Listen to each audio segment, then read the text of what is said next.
Right then, settle in. I want to tell you a story. It's a story about everything. About you, about me, about the stars, and about the very fabric of reality itself. And it starts with a number so preposterously, so mind-bendingly, so ludicrously large that it almost breaks the human imagination.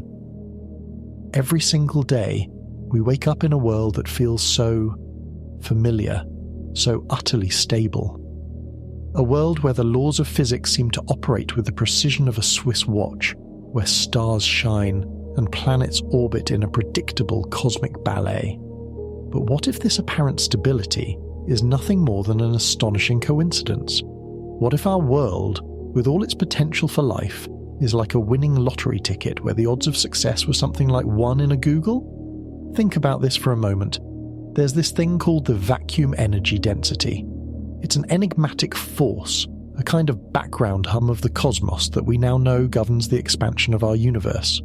Now, our best theories, our quantum field theories, can try to predict what this value should be.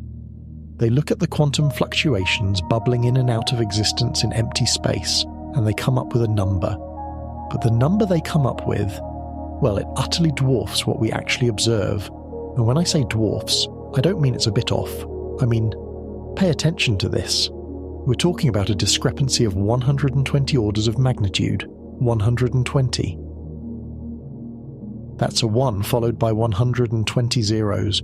It's a number so staggering the human mind can barely even begin to grasp it. It's like trying to find a single specific grain of sand on every beach, on every planet, in every galaxy. And that single grain also has to possess another 100 entirely unique properties. It's an absurdity. It's a cosmic joke. Such an enormous mismatch demands not just an explanation, but a miracle. It means that the bare value of this cosmological constant, arising from the very fundamental bedrock of physics, would have to be cancelled out, perfectly compensated by all those quantum corrections, with a precision of 56 decimal places. 56 digits after the decimal point, just to arrive at the tiny, delicate value we actually measure. No known symmetry, no regulatory mechanism we understand can account for such an impossibly perfect balance. This isn't just fine-tuning, it's an orchestra playing in flawless harmony, when every single instrument should, by all accounts, be blaring billions of decibels louder or softer, shattering the entire concert hall. If it were any larger, the universe would have flown apart before the first star could even ignite. If it were negative and just as large, it would have collapsed back on itself in a fraction of a second. But it isn't. It's just right.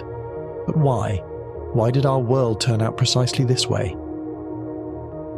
Why were these fundamental parameters, this cosmic constant, tuned with such astonishing precision that they allowed stars, galaxies, and ultimately life itself to emerge? This question leads us right to the beating heart of modern physics and cosmology. It forces us onto a truly epic journey, a journey outwards, to the most distant reaches of space, and inwards to the tiniest particles from which everything is made.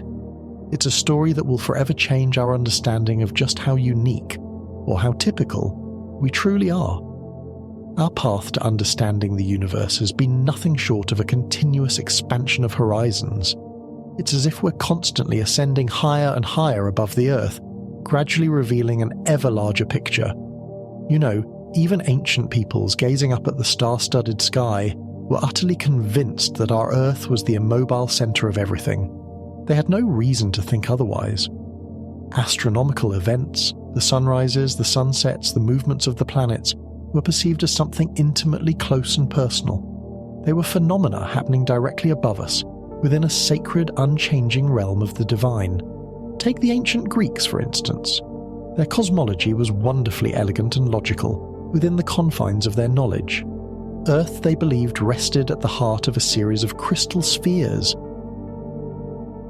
These concentric transparent shells, each carrying a planet or the sun or the moon, became progressively more perfect as one moved outwards from our terrestrial abode.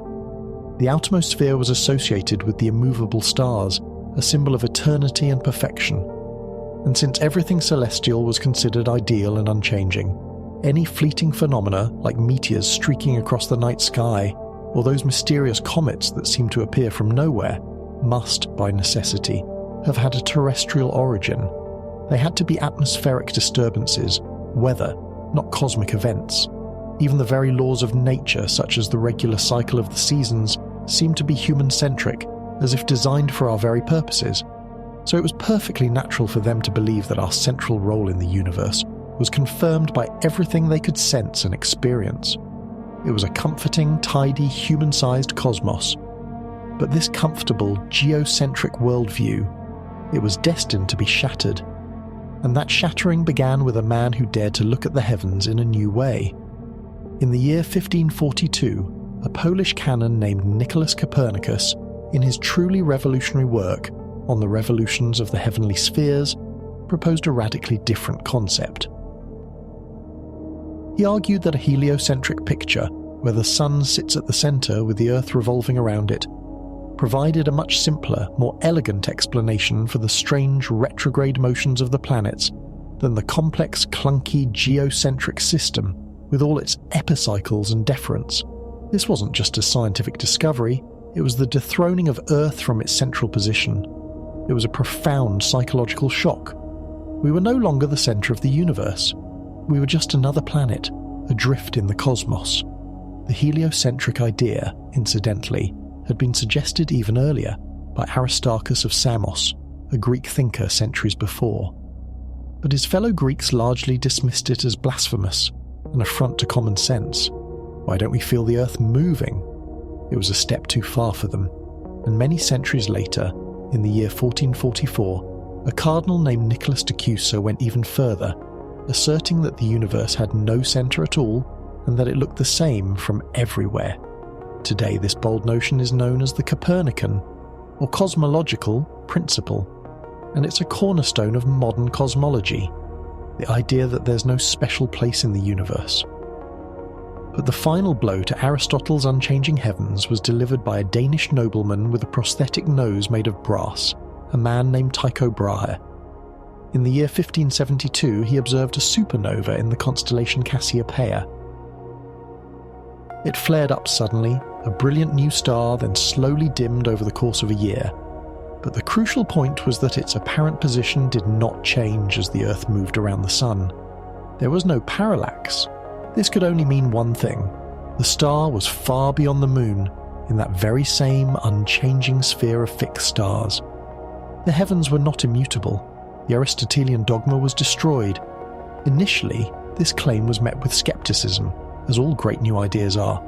But frustrated by those who had eyes but would not perceive the truth, Brahe wrote in the preface of his work, De Nova Stella, O Crassa Ingenia, O Quecos Coeli Spectatores, which translates to, O thick wits, O blind watchers of the sky. You can sense his exasperation, can't you? The next stage of this grand outward journey arrived when Galileo Galilei aimed his newly invented telescope at the heavens. He demonstrated that not even the sun was special. His observations of sunspots proved that it too changed, that it wasn't a perfect, unblemished orb. In the year 1610, in a little book called The Sidereal Messenger, Galileo speculated that the Milky Way, then known simply as a faint milky band of light across the sky, and now recognized as our home galaxy, consisted of countless stars, much like our Sun, but at such immense distances that they couldn't be individually resolved with the naked eye. This not only cast doubt on the heliocentric view as the ultimate truth, but it vastly, terrifyingly increased the perceived size of the universe. It was no longer a cozy system of spheres. It was a vast, perhaps infinite ocean of stars. So as we trace this journey, we perceive a pattern emerging, don't we? Each step forward in our understanding seems to push us further from the centre, making the cosmos larger and our own position less significant. But if our solar system isn't the centre, and even our sun is just one of billions, what about our galaxy? Could it be that this vast river of stars, the Milky Way, is the entirety of creation? An equally profound shift in our cosmic perspective came a few decades later, thanks to Isaac Newton and his discovery of universal gravity. By linking astronomical phenomena to those on Earth, the fall of an apple and the orbit of the moon, Newton stripped the heavens of their special divine status. The laws of physics were the same everywhere. The publication of his Principia in the year 1687 gave rise to a mechanistic view, in which the universe was regarded as a giant, perfectly operating machine, governed by immutable mathematical laws. In the following century, the development of more powerful telescopes, combined, of course, with Newton's laws, enabled astronomers to begin to understand the structure of the Milky Way itself. In the year 1750, an English astronomer named Thomas Wright proposed the idea that our galaxy was a disk of stars, a sort of grindstone shape. And in the year 1755, the great philosopher Immanuel Kant put forth a daring hypothesis: that some of the fuzzy patches of light in the sky, the nebulae, were island universes similar to our own Milky Way, unimaginably distant. This raised the intriguing possibility that even our own galaxy wasn't so special after all. However, the view of the galaxy as the entirety of the universe, the galactocentric viewpoint, persisted for several more centuries. Most astronomers still assumed that the Milky Way comprised the whole of the cosmos. Even Albert Einstein himself shared this conviction when, in the year 1915, he published his general theory of relativity and began to explore its cosmological implications. And then, the 1920s dawned. A new century, a new perspective. Kant's idea, anticipated so long ago that some of these nebulae lay beyond the Milky Way, began to take hold. It was a period of intense controversy, a great debate. In the year 1920, two astronomers, Heber Curtis and Harlow Shapley, vigorously debated the island universe theory. And this dispute was finally resolved in the year 1924, when Edwin Hubble, using the magnificent 100-inch telescope on Mount Wilson, announced that he had measured the distance to the Andromeda Nebula, known as M31, using special pulsating stars called Cepheid variables. His calculations proved it. M31 was far, far beyond the confines of our own galaxy. It was another galaxy in its own right. The universe had just exploded in size again. But an even more dramatic revelation was still to come in the year 1929. Hubble obtained the radial velocities and distance estimates for several dozen nearby galaxies. And he discovered something utterly astounding. All galaxies, with a few local exceptions, were moving away from us, and the further away they were, the faster they were receding. This phenomenon is known today as Hubble's law, and its effects extend out to a distance of 10 billion light-years, encompassing a region containing some 100 billion galaxies. The most natural and logical interpretation of Hubble's law is that space itself is expanding, carrying the galaxies along with it like raisins in a rising loaf of bread. This, incidentally, had been predicted by a Russian mathematician named Alexander Friedmann back in the year 1922, based on Einstein's general relativity. Friedmann's model suggested that if space is expanding now, then if you run the clock backwards, the universe must have begun in a state of immense compression at some point in the past, a moment now estimated to be about 14 billion years ago. This is the picture of the Big Bang, and it received decisive support in the year 1965, when two radio astronomers, Arno Penzias and Robert Wilson, discovered a faint uniform microwave hiss coming from every direction in the sky. This was the cosmic microwave background radiation, the CMB. This radiation, as it turned out, has the same temperature in every direction and exhibits a perfect blackbody spectrum. This indicated that the universe must once have been sufficiently dense and hot for radiation to have been in thermal equilibrium with matter. It was the afterglow of creation itself. Subsequent investigations, carried out by the COBE satellite, confirmed that the CMB had a perfect blackbody spectrum, firmly establishing the Big Bang theory as an indispensable part of mainstream physics. So we arrived at a cosmocentric view, where our observable universe was all there was, and it all began with the Big Bang. But the story didn't end there. Further studies of the background radiation, most notably by the WMAP satellite, revealed tiny temperature fluctuations, ripples in the afterglow. These fluctuations were linked to tiny density ripples in the early universe, the seeds which eventually, under the influence of gravity, grew into the galaxies and clusters of galaxies we perceive today. The angular dependence of these ripples, their size on the sky, matched precisely the predictions of a theory called inflation. and the inflationary scenario, in turn, suggests that our observable domain, everything we can possibly ever perceive, is just a tiny, insignificant patch of a much, much larger universe. And there it was, the first hint, the first piece of evidence for what the physicist Max Tegmark describes as a level 1 multiverse. But there was another, even more dramatic discovery. Observations of distant supernovae showed that the universe's expansion isn't slowing down, as you might expect due to gravity. It's accelerating. We don't yet know precisely what causes this acceleration, but it's likely related to that vacuum energy density we spoke about at the very beginning, that cosmological constant. The tiny low value of this density, you see, may actually indicate the existence of many other universes with different vacuum states, different values for this constant, and this in turn could be evidence for Tegmark's level 2 multiverse. This brief historical overview of developments on the outer front vividly demonstrates that the longer we've studied the universe, the larger it has become. Indeed, the multiverse can be perceived as just one more step in a sequence of expanding vistas opened up by cosmological progress, from geocentric to heliocentric, then to galactocentric, and eventually to cosmocentric. More conservative cosmologists might well prefer to maintain the cosmocentric view that our universe is unique, but perhaps the tide of history is inexorably moving against them, revealing ever more grandiose, ever more complex layers of reality. But while we've been gazing outwards, into the infinite expanses of the cosmos, equally dramatic shifts in our worldview have been unfolding on the inner front, in the realm of the tiniest particles and fundamental forces. This journey began with the advent of atomic theory in the 18th century, continued with the discovery of subatomic particles at the dawn of the 20th, and truly blossomed with the arrival of quantum theory shortly thereafter. The crucial achievement of this inward journey is that it has revealed a startling truth. Everything in the universe, from you and me to the most distant quasar, is made up of just a few fundamental particles, and these particles interact through 4 basic forces.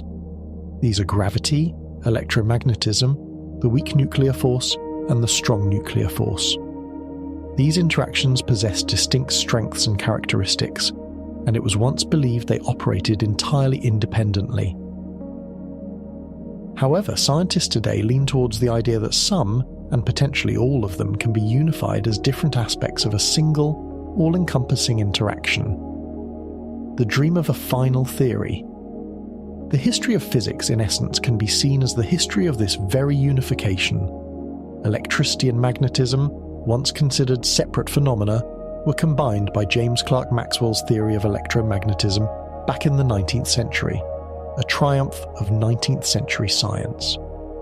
Then, in the 1970s, the electromagnetic force was unified with the weak force within the framework of the electroweak theory, which has since been experimentally confirmed with stunning precision. Theorists, in turn, have merged the electroweak force with the strong force as part of what are called grand unified theories, or GUTS, although this is yet to be experimentally verified. And finally, the last, and as yet incomplete step, the unification with gravity, which is the ambitious goal of both string theory and its modern incarnation, M-theory. It's the ultimate prize. A remarkable feature of these theories is the possibility that the universe might have more than the 3 spatial dimensions we actually observe. These additional dimensions could be compactified on the Planck scale, a staggering distance of 10 to the power of minus 33 centimeters, where quantum gravity effects become dominant. That's precisely why we don't notice them. They're curled up unimaginably small. In M-theory itself, the total number of dimensions, including time, reaches 11, and our familiar 4-dimensional physics emerges from the way these extra dimensions are compactified, wrapped up in complex shapes called Calabi-Yau manifolds. The discovery of such dark dimensions through particle physics is just as profoundly unsettling to our view of the nature of reality as the discovery of dark energy through cosmology. And, as we can perceive, a surprisingly intimate link might exist between these seemingly disparate ideas. Bringing all these achievements together, the progress on both the outer and inner fronts, we witness an undeniable triumph of science. Physics has unveiled such a profound unity within the universe, making it clear that everything is interconnected in ways that would have seemed utterly inconceivable just a few decades ago. This unity is vividly encapsulated in the image of the Ouroboros, the snake eating its own tail. This ancient symbol, adapted in this context by the physicist Sheldon Glashow, beautifully illustrates the intimate link between the macroscopic domain, the world of the very large, and the microscopic domain, the world of the very small. Imagine a series of pictures circling this cosmic serpent, each representing different levels of structure within the universe. At the very bottom, there's a human being. Moving to the left towards the snake's head, we encounter successively larger objects: a mountain, a planet, a star, the solar system, a galaxy, a cluster of galaxies, and finally, the entire observable universe. Now, moving to the right from the human, towards the snake's tail, we encounter successively smaller objects: a cell, a DNA molecule, an atom, a nucleus, a quark, the grand unified theory scale, the gut scale, and eventually the Planck length. The numbers along the edge indicate the scale of these structures in centimeters. Moving clockwise from the tail to the head, the scale increases across 60 orders of magnitude, from the smallest meaningful scale allowed by quantum gravity, which is 10 to the power of minus 33 centimeters, all the way to the scale of the visible universe, which is 10 to the power of 27 centimeters. If we express these scales in units of the Planck length, they range from 0 to 60, so the Ouroboros becomes a kind of cosmic clock, where each minute corresponds to a factor of 10 change in scale. But there's another aspect to the Ouroboros, highlighted by those horizontal lines connecting different parts of the circle. These correspond to the 4 fundamental interactions and illustrate the subtle connection between microphysics and macrophysics. For example, the electric line links an atom to a planet because the structure of a solid object like a planet is determined by atomic and intermolecular forces, both of which are electrical in origin. The strong and weak lines connect a nucleus to a star. The strong force, which holds nuclei together, also provides the energy released in the nuclear reactions that power a star. And the weak force, which causes some nuclei to decay, also governs the rate of fusion in stars, preventing them from burning out too quickly.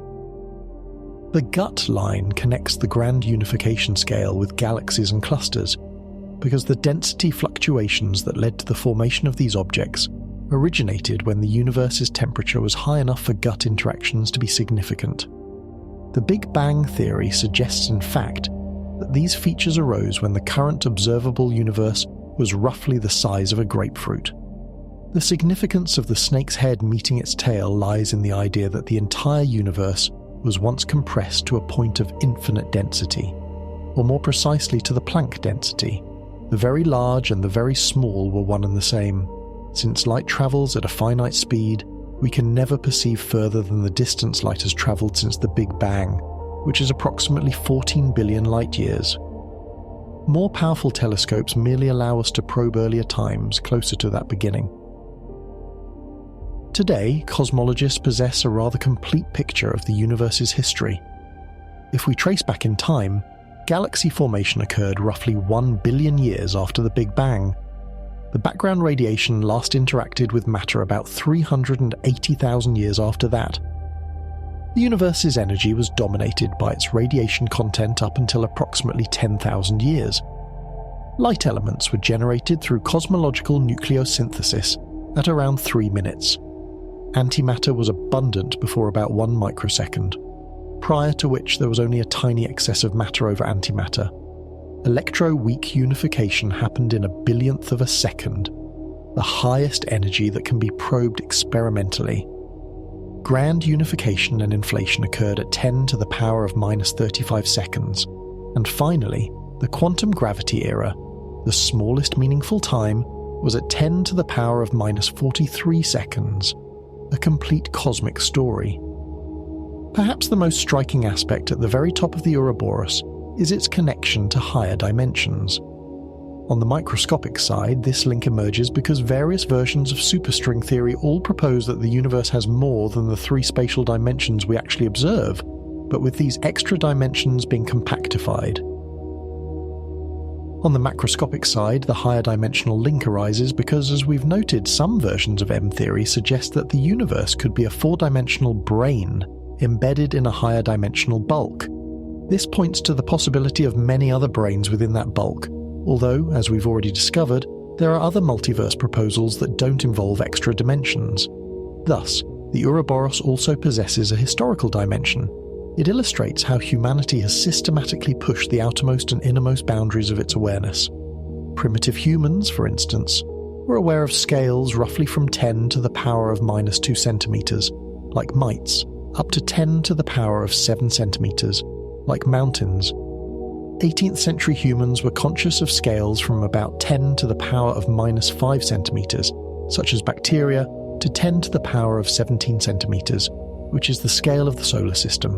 And by the 20th century, humanity's awareness spanned from approximately 10 to the power of -13 centimeters, the size of atomic nuclei, all the way to 10 to the power of 27 centimeters, encompassing the most distant galaxies.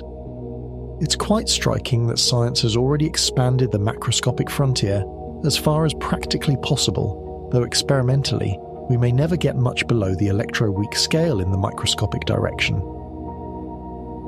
So we might well regard the Ouroboros as representing the blossoming of human consciousness. But the ultimate question remains, is this expanding reality, this multiverse, truly part of science? Or does it perhaps stray beyond its very boundaries? Despite the growing popularity of the multiverse idea, we must concede that many physicists still feel profoundly uneasy about it. The reason is clear. The concept itself is highly speculative, and from both a cosmological and a particle physics perspective, the reality of a multiverse is currently untestable, and quite possibly it may always remain so. Astronomers will probably never be able to observe other universes with telescopes, and particle physicists may never be able to observe extra dimensions with their accelerators. The only way out would be if the effects of extra dimensions became visible at the tera-electron-volt scale. Then they might have been detected when the Large Hadron Collider, the LHC, became operational in the year 2008.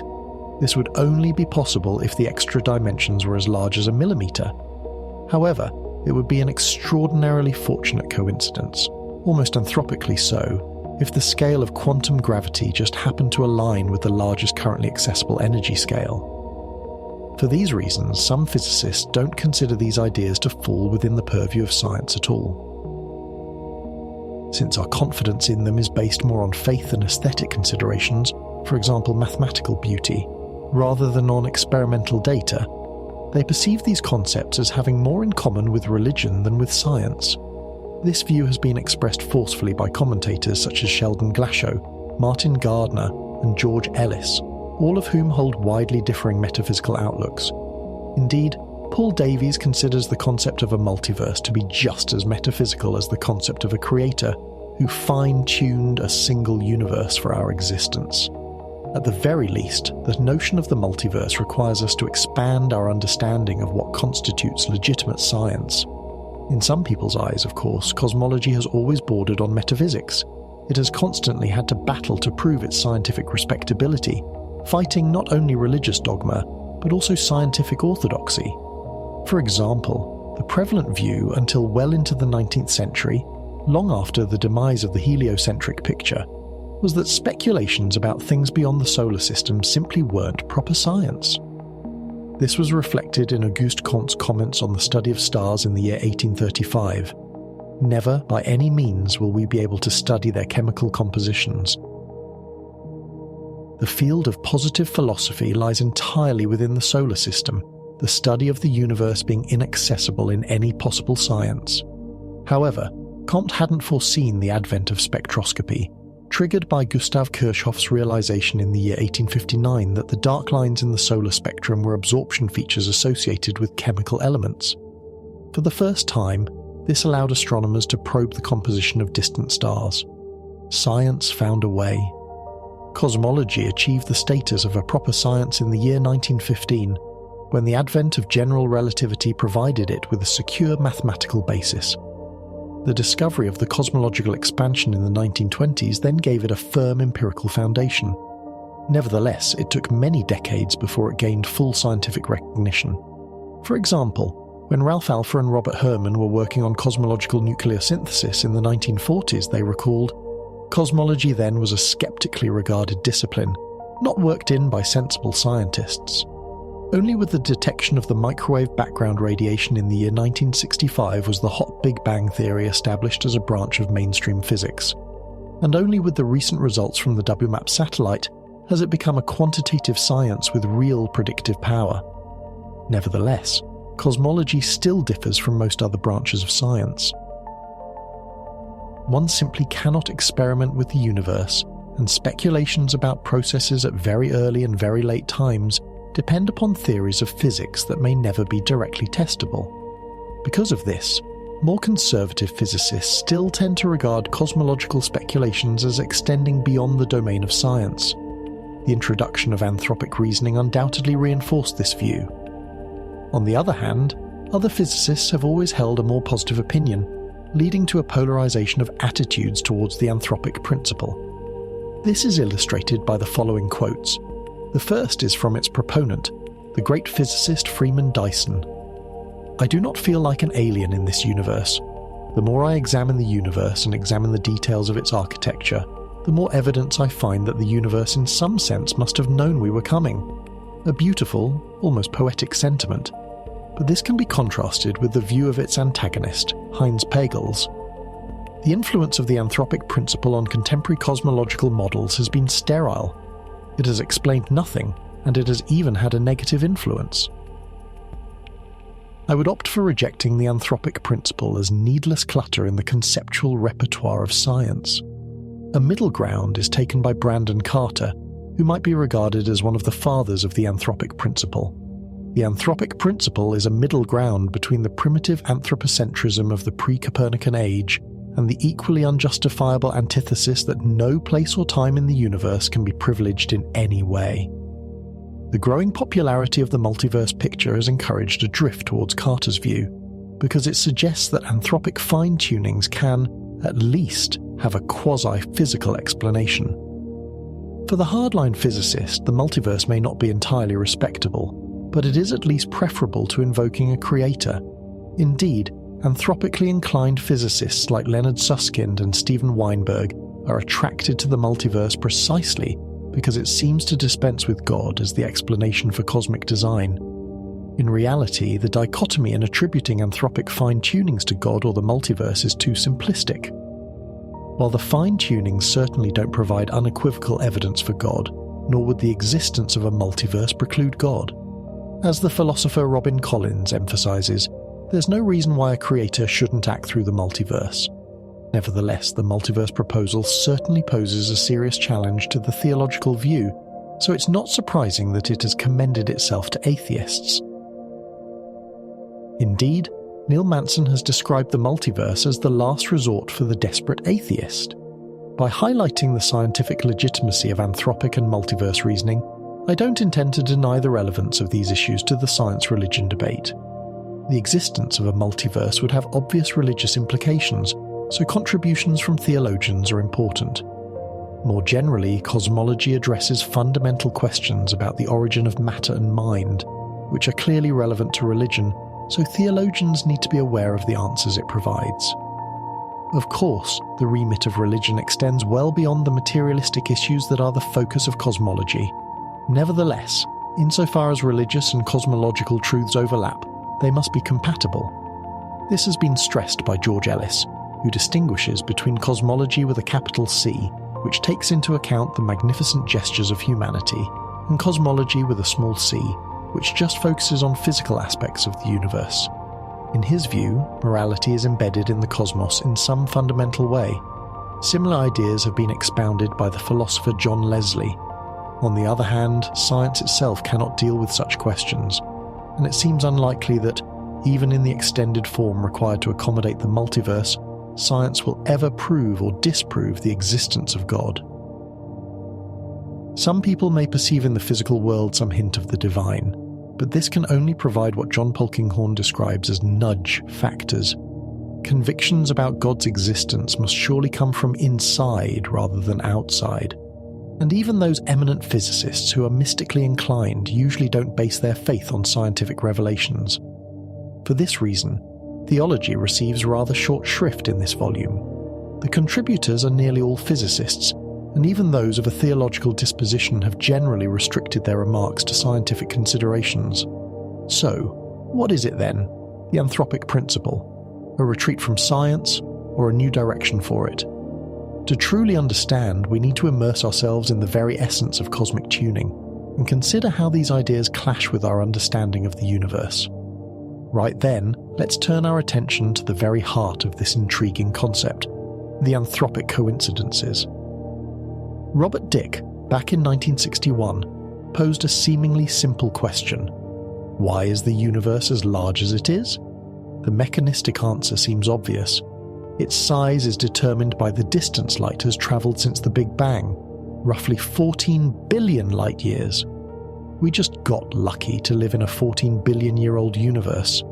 But Dicke offered a different answer, based on what's called the weak anthropic principle. For life like ours to exist, carbon is essential, and carbon is produced inside stars. This process, you see, takes about 10 billion years. Only after this immense stretch of time can stars explode as supernovae, scattering their newly forged elements throughout space, where they might eventually become part of planets on which life can evolve. Conversely, the universe can't be much older than 14 billion years, otherwise all the matter would have been processed into stellar remnants, like white dwarfs and neutron stars, depriving life of its necessary building blocks. So, the very immensity of the universe, which at first glance seems to point to our insignificance, is in fact a prerequisite for our very existence.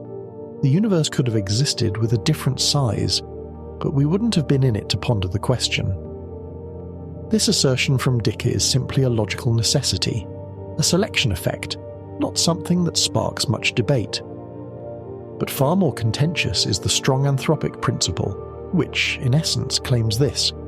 There are fundamental relationships between the coupling constants, those dimensionless numbers characterizing the strengths of the four interactions, and other physical quantities which are necessary for observers to emerge. Some of these relationships appear to be astonishingly fine-tuned and are not predicted by standard physics. In the year 1979, Martin Rees and I published an article in Nature that brought together all the anthropic arguments known at the time. Let's revisit some of them and see how their status has changed since then. One of the most striking anthropic tunings in our view was the condition for the existence of stars with both convective and radiative envelopes. Both types of stars can exist only if the gravitational constant, which we denote as alpha G, is roughly equal to the 20th power of the electromagnetic constant, alpha. The critical mass that divides these stellar types is approximately 10 to the power of 20 times alpha G divided by alpha, multiplied by the proton mass. Meanwhile, the expected masses of stars span a few orders of magnitude around alpha to the power of 3/2 multiplied by the proton mass. The relationship alpha G is approximately alpha to the power of 20, you perceive, holds numerically, but physics doesn't explain why this relationship should pertain. Its anthropic significance is that only radiative stars can end their lives as supernovae, which is vital for disseminating heavy elements. And only convective stars can generate winds in their early phases, which may be linked to the formation of rocky planets. To my mind, this remains the most striking coincidence due to that high power of alpha involved. More recently, Don Page discussed this argument in greater detail and showed that it restricts the electron charge, which is proportional to the square root of alpha, to within 3%. We also found that alpha G must be roughly the 4th power of alpha W, the weak interaction constant, for neutrinos to successfully eject a star's envelope in a supernova explosion. If the weak force were weaker, neutrinos would stream unimpeded through the stellar surface doing nothing. If it were much stronger, they'd be trapped inside the core and never reach the surface to give it that crucial kick. Back then, it wasn't certain that neutrinos were responsible for supernovae, but this is now the standard view, though the full details are still not entirely understood. We pointed out that this same coincidence explains why a significant amount of helium, roughly 23% by mass, is produced by cosmological nucleosynthesis in the first few minutes of the Big Bang. This scenario is now undisputed and stands as one of the main pillars supporting the Big Bang theory. However, the amount of helium produced is extremely sensitive to the temperature at which weak interactions freeze out. If alpha G were less than alpha W to the power of 4, this would occur later, and the amount of helium would be drastically reduced. If alpha G were greater than alpha W to the power of 4, it would occur earlier, and almost all nucleons would burn into helium, preventing the formation of long-lived hydrogen-burning stars. At the very least, the latter condition might be anthropically excluded, as helium-burning stars might be too short-lived for life to evolve on surrounding planets. Perhaps the most famous anthropic coincidence involved the generation of carbon, a prerequisite for our form of life, during the helium-burning phase of red giant stars via the triple alpha reaction. Two alpha particles first combine to form beryllium, and then this combines with a third alpha particle to form carbon. However, as the brilliant Fred Hoyle first pointed out, beryllium would decay back into two alpha particles before interacting with another one were it not for the existence of a remarkably fine-tuned resonance in this interaction, a specific energy level in the carbon nucleus.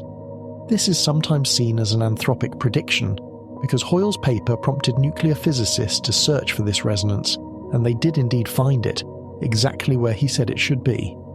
At the time, we were unable to quantify this coincidence, but recent work by Oberhammer and his colleagues, calculating the variations in oxygen and carbon production in red giant stars as one varies the strength and range of the nucleon interactions, indicates that the nuclear interaction strength must be tuned to at least 0.5% to account for this. A tiny tweak, and the universe would be starved of carbon. We also discussed several constraints linked to alpha S, the strong interaction constant, which are relevant to chemistry, though Barrow and Tipler later explored these in greater detail. For example, if alpha S were increased by just 2%, all the protons in the universe would combine in Big Bang nucleosynthesis into diprotons. In this scenario, there could be no hydrogen-burning stars, meaning, as mentioned earlier, life might not have enough time to emerge. If alpha S were increased by 10%, the situation would be even worse, as everything would transform into nuclei of unlimited size, leaving no interesting chemistry.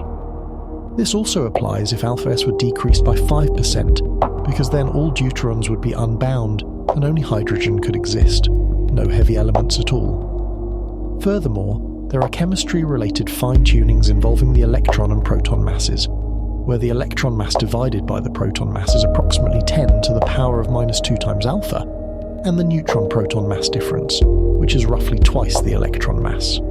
Of course, from a modern perspective, alpha S, the proton mass and the electron mass are no longer considered quite so fundamental. The QCD interaction strength and quark masses would be deemed more crucial. Nevertheless, fine-tuning is still required at some level. We emphasized the already well-known anthropic reasons why the total density parameter, omega, must lie within roughly an order of magnitude of unity. If it were much larger than unity, the universe would recollapse on a timescale far shorter than a main sequence star's lifetime. If it were much smaller than unity, density fluctuations would cease growing before gravity could pull matter together to form galaxies.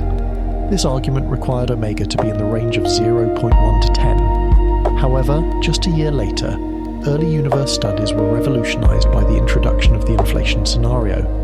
This demanded that omega be very, very close to unity, meaning the universe's geometry must be very nearly flat, and observations of the microwave background radiation subsequently confirmed this. Therefore, anthropic considerations might no longer seem relevant here. Yet, it must be stressed that the inflationary explanation for flatness only works if the form of the vacuum potential allows a sufficient number of expansion E-folds, and this very form may itself be anthropically constrained. Similar considerations apply in quantum cosmology, where the universe is expected to collapse very quickly unless anthropic selection effects are imposed. We also derived various anthropic constraints on the photon-to-baryon ratio, S, which is about 10 to the power of 9. In the standard Big Bang model, galaxies cannot form until the background radiation density falls below the matter density. but this occurs after the time invoked in Dickey's argument, that is, the main sequence lifetime of a star for S being greater than alpha g to the power of -1/4, which is approximately 10. Conversely, if we demand that the universe be radiation-dominated at cosmological nucleosynthesis to prevent all hydrogen from turning into helium, we require S to be greater than the proton mass divided by the electron mass, all raised to the power of 4/3, multiplied by alpha w divided by alpha g to the power of 1/6, which is roughly 10 to the power of 4. Nowadays, we believe the value of S results from baryon-violating processes in the early universe, possibly at the Grand Unified Theory epoch, around 10 to the power of -34 seconds after the Big Bang. However, in most gut models, S is predicted to be of the order of alpha to the power of -n, where n is an integer. So the anthropic constraint that S is less than alpha g to the power of -1/4 simply translates into the constraint that alpha g to the power of 4 is less than alpha to the power of n. If n is equal to 5, this just gives us the convective star condition. An interesting twist on these arguments has been provided by Aguirre, who describes anthropic constraints on cold cosmological models, that is, models with an initial photon-to-baryon ratio much smaller than currently observed. He points out that such models could provide life-supporting conditions with very different values for the cosmological parameters. We gave no anthropic constraints on the cosmological constant lambda because it was assumed to be 0, possibly for fundamental physical reasons. Today, observations indicate that cosmic expansion is accelerating, and this can be attributed to a positive cosmological constant. Indeed, there's a remarkable coincidence in that the vacuum and matter densities are comparable in the current epoch, although their ratio is strongly time-dependent. As first emphasized by Steven Weinberg and later studied by Evstathiou and Vilenkin, this may provide the strongest anthropic fine-tuning of all, since a priori lambda could be 120 orders of magnitude larger than observed. This is because the growth of density perturbations is quenched once lambda dominates the cosmological density, so if bound systems like galaxies haven't formed by then, they never will. The precise form of the anthropic upper limit on lambda depends on the amplitude of the initial density fluctuations and has been discussed by Tegmark and Rees. These arguments have been recently refined. It should be stressed that a cosmological constant isn't the only possible explanation for cosmic acceleration. An alternative is to invoke dark energy in the form of a scalar field, termed quintessence, and this might better explain the near equality of the vacuum and matter densities. However, some anthropic fine-tuning may be required even in this case. So, while the status of anthropic constraints linked to cosmological parameters wasn't entirely clear back in 1979, the anthropic relationships involving fundamental physics parameters were certainly not predicted by any theories at the time, and that remains true today. Even if such relationships were eventually predicted by some final theory, it would be rather remarkable if that theory yielded exactly the coincidences required for life. Thus, we're compelled to look towards more radical interpretations of these startling coincidences.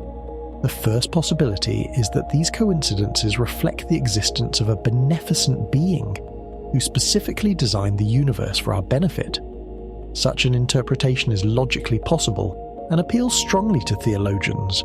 Indeed, some people now use the term strong anthropic principle to imply that the universe was created with the express purpose of generating life. However, Rees and I certainly didn't have this teleological interpretation in mind when we wrote our paper. In any event, most physicists are rather uncomfortable with this interpretation. Another possibility, proposed by John Archibald Wheeler, suggests that the universe doesn't truly exist until consciousness has arisen to observe it. This idea is grounded in the notion that the universe is described by a quantum mechanical wave function, and that consciousness is required to cause this wave function to collapse into a definite reality. Once the universe has evolved consciousness, one might imagine it reflecting back on its Big Bang origin, thereby forming a closed circuit that brings the world into existence.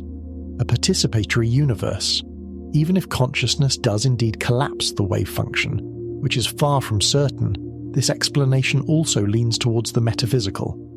The third possibility, and the focus of much of modern cosmology, is that there isn't just one universe, but a vast ensemble of them, all possessing different, perhaps random, coupling constants.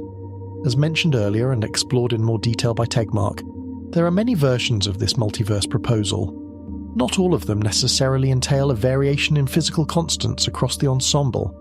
Therefore, as Rees emphasizes, a key issue in evaluating the multiverse proposal is whether some physical constants are contingent upon accidental features of symmetry breaking and the initial conditions of our universe, or if a future theory of everything will uniquely determine them all. In the first scenario, there would undoubtedly be room for the anthropic principle, and one could envision the universe occupying a point in some multi-dimensional space of coupling constants. We live in one of the rare corners of this parameter space where life is possible. In the second scenario, there would be no place for the anthropic principle, and any fine-tunings would have to be regarded as purely coincidental, a magnificent fluke. The only escape, as Tegmark highlights, would be to consider worlds with different physical laws or different mathematical foundations, and argue that only some of these could allow for anthropic relationships. In principle, other universes might exist in the second case, but they would all share the same constant values, making their invocation largely pointless. Thus, these two cases essentially correspond to the multiverse and single universe options, respectively. If we allow for the existence of a multiverse, then a crucial question arises: is our universe typical or atypical within this vast ensemble? Proponents of the anthropic principle generally assume that life forms similar to our own will only be possible in a tiny subset of universes. More general life forms might be possible in a somewhat larger subset. For instance, if one considers the cold cosmological models discussed by Aguirre. But life will simply not be possible everywhere.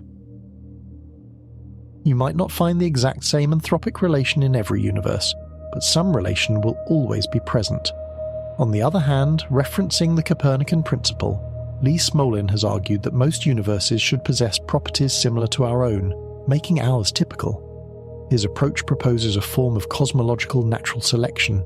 The formation of black holes, it suggested, generates new baby universes in which the constants undergo slight mutations. Thus, after many generations, the distribution of parameters would be clustered around those values that maximize the formation of black holes. This proposal involves highly speculative physics, as we don't understand how these baby universes are born, but it does have the virtue of being testable, since one could calculate how many black holes would form if the parameters were different.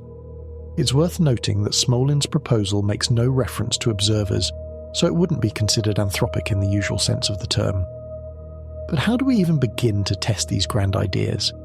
Is there any way to get a handle on whether we live in a single, finely tuned reality, or just one island of stability in a vast, chaotic cosmic ocean? The answers might lie in a fundamentally different way of thinking about the universe itself. Let's turn to Stephen Hawking, one of the greatest minds of our age. He proposed a fundamentally different perspective on cosmology, a top-down approach, contrasting it with the traditional bottom-up. The usual approach in physics, you see, can be described as building from the ground up. That is, we assume some initial state for a system, and then we evolve it forward in time using the laws of physics. This method is perfectly suitable for laboratory experiments, where we can prepare the initial state and measure the final one. However, the bottom-up approach becomes far more problematic in cosmology because we simply don't know what the initial state of the universe was. We can't go back and have a look, and we certainly can't try out different initial states to see what kinds of universes they produce. Different physicists, of course, react to this difficulty in various ways. Some just ignore the problem. They feel the task of physics is to predict what happens in the laboratory, and they're convinced that string theory or M theory can achieve this. All they believe remains to be done is to identify a solution of M theory that will yield the standard model as an effective theory in 4 dimensions. But they have no idea why the universe should be 4-dimensional and possess the standard model, with the specific values of the 40 or so parameters that we observe. Hawking himself admitted he was amazed by such a blinkered vision, that people could concentrate solely on the final state of the universe and not question how and why it got there. Those physicists who do try to explain the universe bottom-up largely belong to one of two schools, either the inflationary or the pre-Big Bang scenarios. But in Hawking's view, neither of these is entirely satisfactory. In the case of inflation, the idea is that an early, exponential expansion simply obliterates any dependence on initial conditions. So we wouldn't need to know precisely how the universe began, it would be enough to know that it was inflating. But this leads to the concept of eternal inflation, where our universe is just one bubble in an eternally inflating sea. The problem is, this picture seems to generate an infinite number of exiting regions, and proponents of eternal inflation often found themselves tied in knots, trying to determine what a typical observer would perceive. So even if eternal inflation did work, it wouldn't explain why our universe is the way it is. Now let's turn to pre-Big Bang scenarios, which are the main alternative to inflation. These include the ekpyrotic and cyclic models. The idea here is that our expanding universe arose from a previous contracting phase, perhaps a collision of branes in a higher dimension. But even if this were true, pre-Big Bang scenarios still don't answer the central question of cosmology. Why is the universe the way it is? All they can do is shift the problem of the initial state from 13.7 billion years ago to the infinite past. But a boundary condition is a boundary condition, even if that boundary is at infinity. The present state of the universe would still depend on the boundary condition in the infinite past. Hawking believed that the bottom-up approach to cosmology was fundamentally classical. It assumes the universe began in a well-defined and unique way. But one of his earliest research achievements, in collaboration with Roger Penrose, was to demonstrate that any reasonable classical cosmological solution inevitably has a singularity in its past. This implied that the universe's origin was a quantum event, and a quantum event in turn must be described by Richard Feynman's sum over histories. The universe doesn't have just a single history you perceive, but every single possible history, all happening at once in a quantum superposition, regardless of whether they satisfy the classical equations of motion. Hawking's radical idea, the no-boundary proposal, suggests we abandon the idea of an initial state altogether. Instead of starting at the beginning and moving forward, we should work backwards from the present. This is the top-down approach. We are here now, making observations. This fact selects out a particular subset of all possible histories from that quantum foam of possibilities, specifically the histories that are consistent with our existence and our observations. The histories contributing to the path integral don't have an independent existence. They depend on the amplitude being measured. Let's consider the apparent dimensionality of the universe. The usual idea is that space-time is a four-dimensional, nearly flat metric, crossed with a small 6 or 7-dimensional internal manifold. But why aren't there more large dimensions? Why are any dimensions compactified? There are good reasons to think that life is possible only in 4 dimensions, but most physicists are very reluctant to appeal to the anthropic principle. They would prefer to believe that there's some mechanism that causes all but 4 of the dimensions to spontaneously compactify. Hawking didn't share these hopes. He didn't believe there was a dynamic reason for the universe to appear 4-dimensional. Instead, the no-boundary hypothesis predicts a quantum amplitude for every number of large spatial dimensions, from 0 to 10.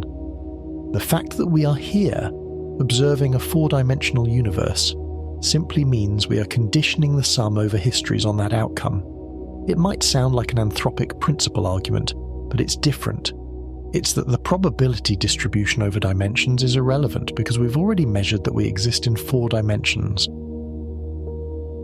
The same goes for the parameters of the standard model. M-theory cannot predict them. We simply measure them, and our measurement selects the histories consistent with those values. So, to return to the question we started with, does string theory predict the state of the universe?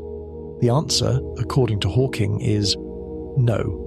It allows for a vast landscape of possible universes in which we occupy an anthropically permitted location. But Hawking, for one, felt we could have chosen a better neighbourhood.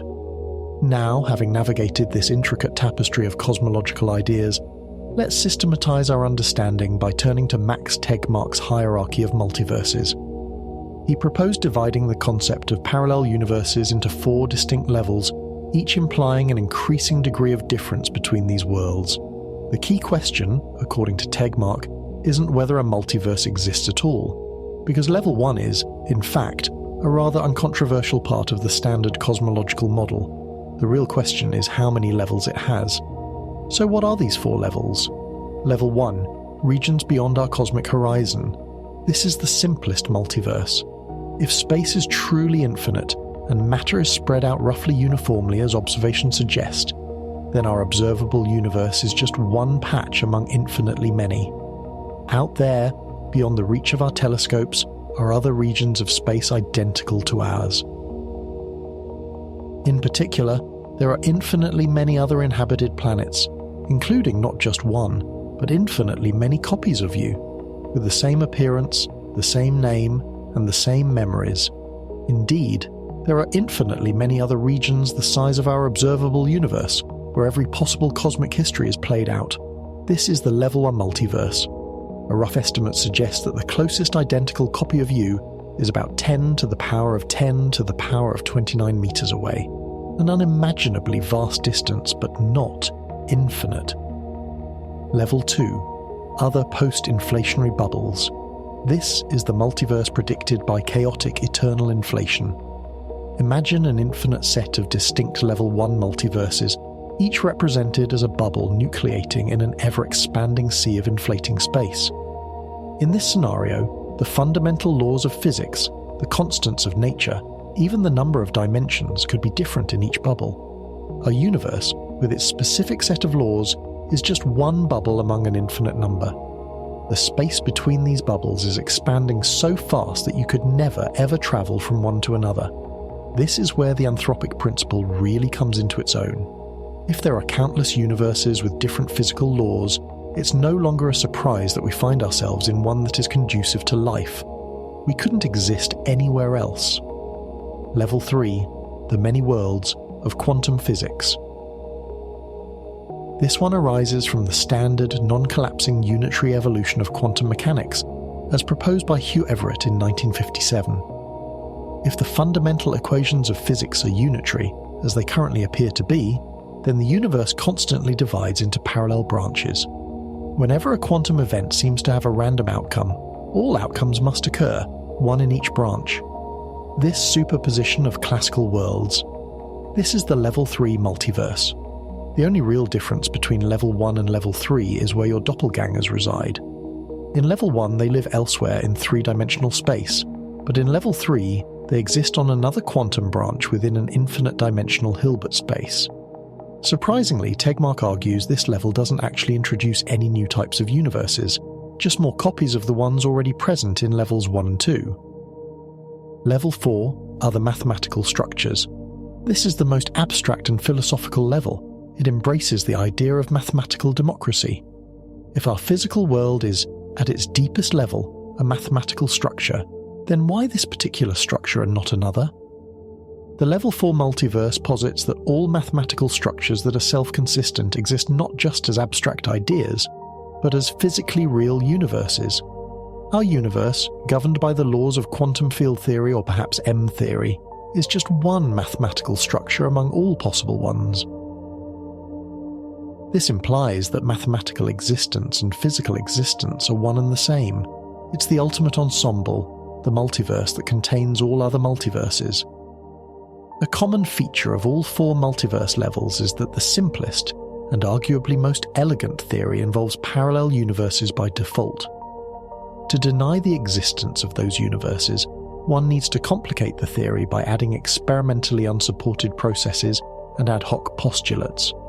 Finite space, wave function collapse, ontological asymmetry, and so on. Our judgment, therefore, comes down to which we find more wasteful and inelegant, many worlds or many words. Perhaps we will gradually grow accustomed to the strange ways of our cosmos, and even find its strangeness to be part of its charm. Right then, let's delve deeper into the intricacies of the inflationary multiverse, as presented by André Linde, one of its chief architects. Back in the early 1980s, when the inflationary theory was first proposed, One of its main goals was to explain the astonishing uniformity of the universe. But as the theory developed, it led to the idea of eternal inflation. The different parts of this resulting fractal-like multiverse are enormous, and they could possess dramatically different properties. Thus, although inflationary theory could explain the local homogeneity of the universe, many of its versions predicted that on super-large scales, we have a multiverse, consisting of many universes with different properties. It was within the context of this scenario that we were, for the first time, able to make sense of the basic premise of the Anthropic principle. There isn't just one copy of the universe, we actually have a choice. Now let's talk about dark matter and axions.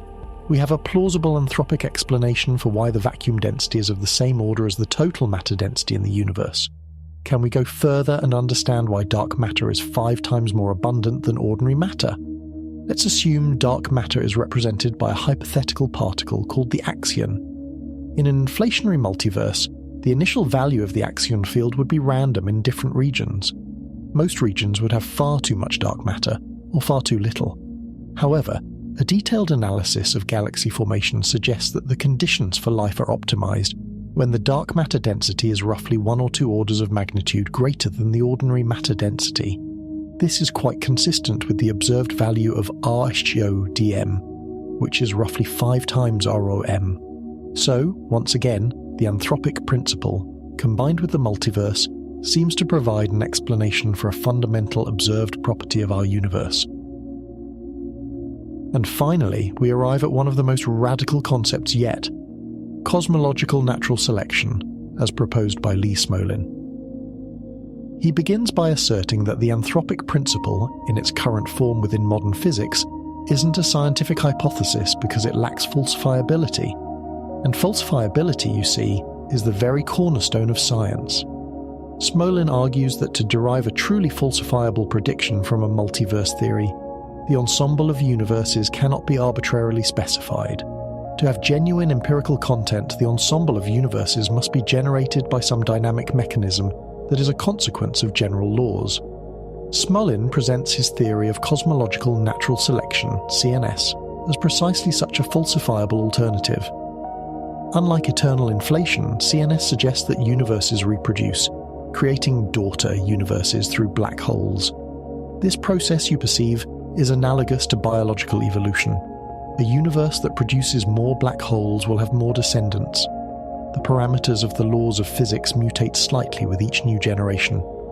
Over countless generations, the population of universes will evolve towards parameters that maximize black hole production.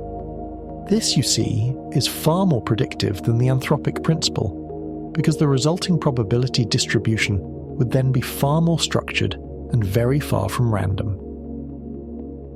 From this, a key prediction arises: our universe, by this logic, must be sitting at a fitness peak in the landscape of parameters optimized for making black holes. Studies of these conditions lead to the conclusion that the number of black holes produced in galaxies would decrease with almost any change in low-energy parameters. For example, a small increase in the fine structure constant, or a small decrease in the strong coupling constant, would destabilize all nuclei, leading to a universe with no stars and therefore no black holes. It's a fascinating idea, because many of the conditions needed to make lots of black holes, long-lived stars, stable carbon and oxygen for cooling gas clouds, are also the conditions needed for life. The two selection effects, Smolin's and the Anthropic one, seem to point in the same direction. However, explanation is different from prediction. If the theory is to yield falsifiable tests, it must involve changes in parameters that do not affect the conditions necessary for our own existence. And Smolin proposes such tests. For example, he predicts that the upper mass limit for neutron stars should be as low as possible, around 1.5 solar masses, because any heavier and they would still be stable neutron stars, not black holes. If we were to discover a neutron star with a mass of, say, 2 solar masses, his theory would be in trouble. So we've travelled, you see, from ancient geocentric notions to the dizzying heights of multidimensional string theories and infinite multiverses. We've witnessed how some mysteries give way to others, how answers spawn new, even deeper questions, and the most profound question of all remains: is our universe a unique work of art, a product of sheer chance or purposeful design? Or is it merely one of countless frames in an endless, self-reproducing cosmic film? The answers to these questions will perhaps forever alter our place in the cosmos. And these aren't just abstract musings. This is living, evolving science, waiting for its next great discoveries.